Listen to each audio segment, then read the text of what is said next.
Bonjour à toutes et tous, je suis ravie de vous retrouver sur cette page Être et créer sa vie pour continuer à la série des épisodes sur les 4 accords Toltec. Aujourd'hui, nous allons parler du 3e accord qui est « Ne faites pas de suppositions ». Je ne sais pas si vous vous rendez compte, mais en fait, nous faisons des suppositions sur tout. Et le problème, c'est que nous pensons que ces suppositions sont la réalité. Nous faisons des suppositions sur ce que disent les autres, sur ce que font les autres, sur ce qu'ils ne disent pas, sur ce qu'ils ne faisons pas. Et ensuite, en fonction de tout cela, nous en faisons une affaire personnelle, ce qui fait augmenter le poison émotionnel que nous recevons, que nous distribuons, et qui engendre des problèmes, et qui crée des drames pour absolument rien du tout. Le rêve de l'enfer dont nous avons déjà parlé découle de ces comportements. Faire des suppositions, en faire une affaire personnelle, et la boucle est bouclée. Ensuite, nous allons médire sur la base de ces suppositions. Nous avons déjà vu que la médisance, c'est notre manière de communiquer dans le rêve de l'enfer. Comme nous avons peur de demander des explications, eh bien, nous prêtons des intentions à autrui, nous faisons des suppositions, et ensuite, nous arrivons à nous faire croire que ces suppositions sont vraies. Nous défendons ces suppositions, qu'elles soient fausses ou qu'elles soient la plupart du temps vraies, et nous donnons tort à l'autre. Un petit tip ici, poser des questions plutôt que de faire des suppositions, car les suppositions nous préparent à souffrir.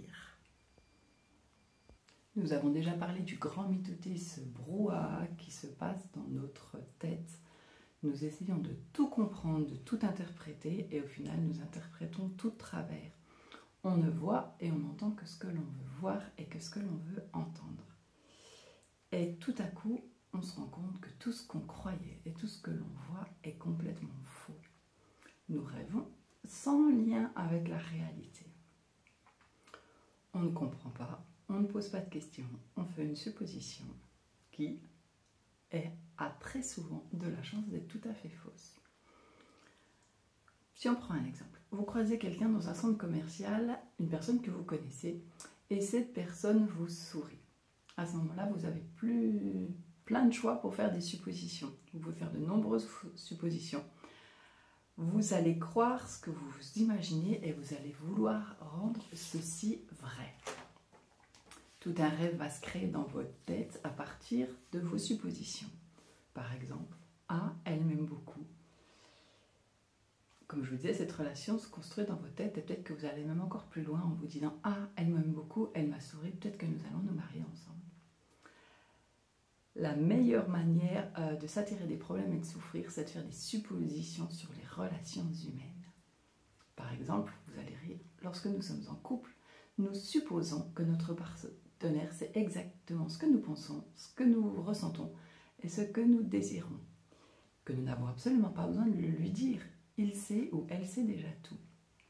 Et ensuite, si il ou elle ne fait rien, eh bien nous allons nous sentir blessés. Et cela va produire un drame parce que nous avons fait une supposition plutôt que de poser des questions, plutôt que d'exprimer nos besoins. Cerise sur le gâteau. Lorsque nous faisons une supposition, nous provoquons un drame avant d'empiler d'autres suppositions sur cette première supposition. Ce qui est important de comprendre, c'est comment notre esprit fonctionne. Nous avons besoin de tout justifier, de tout expliquer, de tout comprendre afin de nous rassurer. Nous avons des milliers de questions auxquelles notre cerveau rationnel est incapable de répondre. Et cela nous angoisse beaucoup.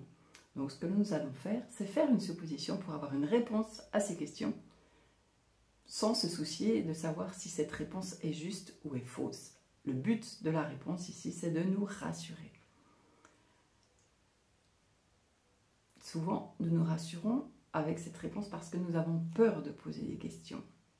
Et parce qu'en plus, faire des suppositions va très très vite, cela est très très inconscient chez nous. D'où ça sort? Nous avons plusieurs accords. L'accord numéro 1, c'est qu'il est dangereux de poser des questions. L'accord numéro 2, c'est ce que je vous disais, si les gens m'aiment, ils savent exactement ce dont j'ai besoin. Nous allons tellement croire à ces deux accords que nous partons sur le principe que nous avons raison. Et pour avoir raison, nous sommes capables de tuer une relation pour défendre notre position. nous suppose aussi beaucoup d'autres choses, que tout le monde voit le monde comme nous le voyons, que tout le monde pense comme nous pensons, que tout le monde juge comme nous jugeons. Et ça, c'est une des suppositions les plus importantes, ce qui implique que nous avons peur d'être nous-mêmes devant les autres, parce que nous avons peur qu'ils nous jugent, qu'ils nous voient, qu'ils nous critiquent, tel que nous serions capables de le faire avec eux et de le faire avec nous-mêmes. Cela implique que nous nous rejetons nous-mêmes avant d'être prétendument rejetés par les autres. Nous faisons certes des suppositions sur les autres, mais nous faisons aussi beaucoup de suppositions sur nous-mêmes, ce qui provoque un conflit à l'intérieur de nous. Parce que je pense beaucoup de choses de moi, par exemple que je suis nulle en orthographe, et finalement je me rends compte que c'est complètement faux. Je suis sans arrêt en train de me surestimer ou de me sous-estimer parce que je ne prends pas le temps de me poser des questions et surtout d'y répondre. Lorsque nous démarrons une relation, nous avons besoin de justifier l'amour. En fait, qu'est-ce qui se passe? Nous ne voyons chez l'autre que ce qui nous intéresse et tous les aspects un peu plus négatifs qui pourraient nous rebuter sont totalement occultés. Nous nous mentons afin d'avoir raison, toujours raison et raison. Et la supposition de base sur laquelle nous partons, c'est « mon amour va transformer cette personne », ce qui est complètement faux. Notre amour ne transformera absolument personne. Les autres changent s'ils font le choix de changer. Tout à coup, dans cette relation arrive un incident, nous nous sentons blessés, et tout à coup, nous voyons tout ce que nous avions mis sous le tapis. Cette blessure va augmenter le poison émotionnel à l'intérieur de nous, ce qui va justifier notre souffrance. Et là, encore une fois, nous allons rejeter la responsabilité de nos choix sur la personne qui nous accompagne.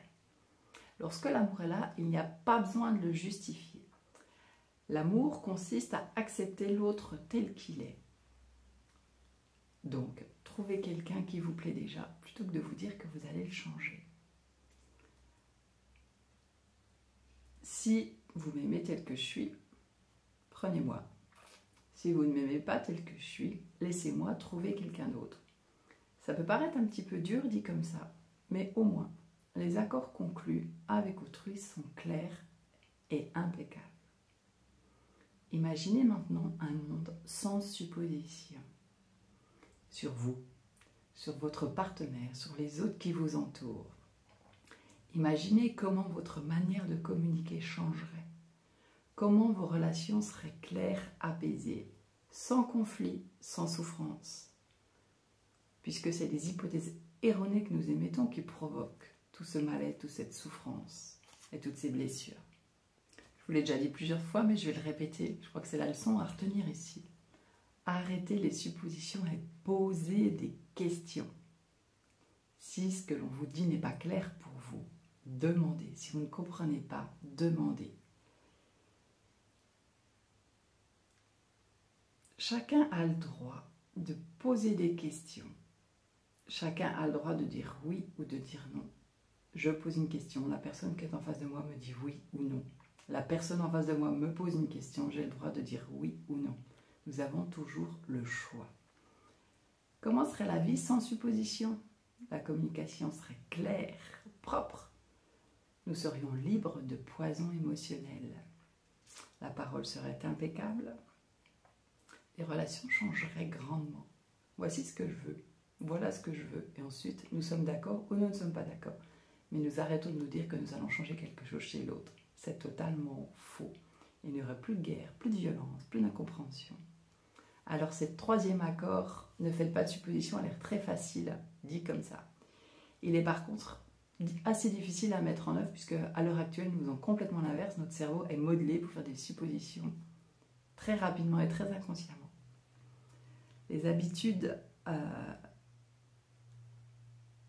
c'est bien de mettre les habitudes à jour pour pouvoir les voir, mais elles vont pouvoir être modifiées que si nous nous mettions en action par la répétition de cet accord, par le fait de débusquer toutes les fois qu'une supposition arrive.